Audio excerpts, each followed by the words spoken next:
Hey, sports fans, Larry Eater here. It is Conversations with Larry. This is the Laren Hall. This is the global headquarters of RunBlogRun in Fort Atkinson, Wisconsin, down in southern Wisconsin. I've been here since 2007, and this is my office. All kinds of track geekdom stuff, from a clean pair of heels, on that shelf right there, to a lot of Peter Matthews athletics annuals, to just some incredibly fun track geek books. This is my comfort zone. This is where I like to be when I think and when I write and when I prognosticate, like now. So today we're talking about cross country. Cross country is one of the most primal parts of our sport.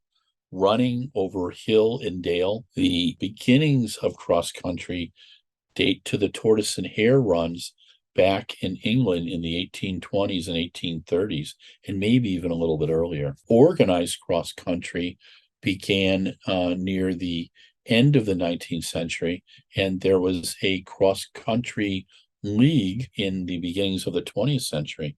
In 1924, we even had an Olympic cross country event, which featured a 3,000 meter team race and a 3,000 meter individual race. Seb Coe, the president of World Athletics, is trying to bring cross country back. He would like it in the Winter Olympics. I think that's a great idea. The way the cross country is run now is really interesting. In Europe, it is tough courses, anywhere from 6K to 12K. And England has some incredible races, but Italy has, what is it? The Sanche Molini, which is the 5 mills where you actually run through mills and houses and stuff. It's crazy. And there's great pictures of Seb Coe running it, and Brendan Foster and Lasse Viren. But there's famous races like that all over Europe. And the World Cross Country is the World Series of cross country racing. Unfortunately, what has happened there has been, sometimes it has become a place where a lot of the European teams weren't going because they felt they didn't have a chance with so many African teams. And also, it wasn't just that there was one team from Kenya, there was athletes from Kenya competing for other countries.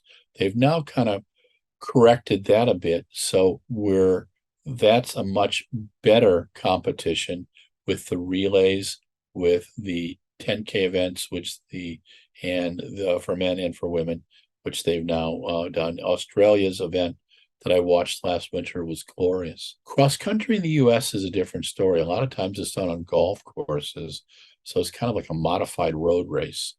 But we do have some races that are fun and challenging. I remember when I was at Bellarmine running in the cross country race in Stephen Creek Park, where we actually forded a stream in my brand new waffle racers.